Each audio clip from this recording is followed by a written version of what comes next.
Sunderland.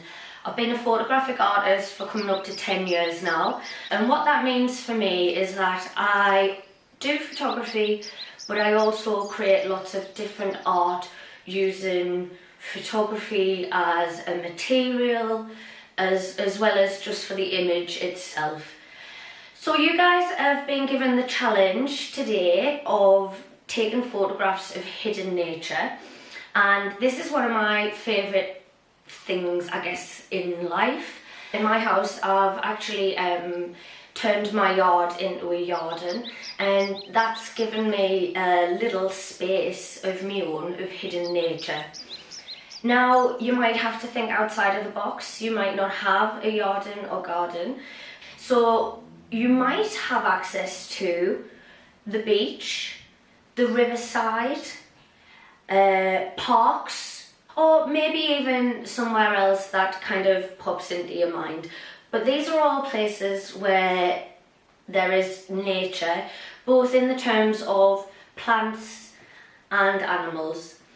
Within the nature bracket of photography, we can also consider landscape as well, and issues, if you were so inclined. Obviously at the moment we're all thinking about our climate crisis, so you might want to consider taking photographs of hidden nature that maybe highlight some of those problems. I tend to work with plants a lot. My cameras have different lenses, so I can zoom in.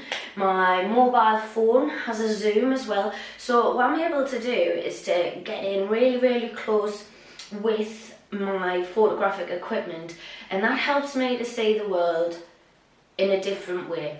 My other inspirations are other artists. I really love the very early work of Anna Atkins, who was the first female to publish a science book.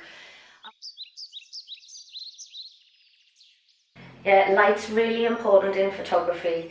You might be taking note of shadows, and you can create different depth, and you can also create a different atmosphere by looking at things like shadows and reflections.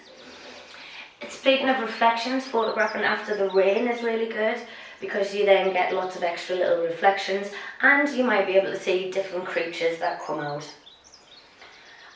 I always use the zoom on either my camera or my phone, and I do this because I really like the blurred effect that you get when you get really close to something. So I would suggest that you could play with that, and if you do play with that, remember to be really calm and breathe very gently, because when you're using the zoom, your camera wobbles a little bit more. Shape a story. What story does your photograph tell? We can use angles to tell stories. You might be, for example, in this one, you might be looking at my niece and we're telling the story about her going fishing, or about nature overcoming all of our structures, so things growing out of walls. Focus in photography is really important. You use what your camera is focusing on to help tell the person who's looking at the photograph what is interesting.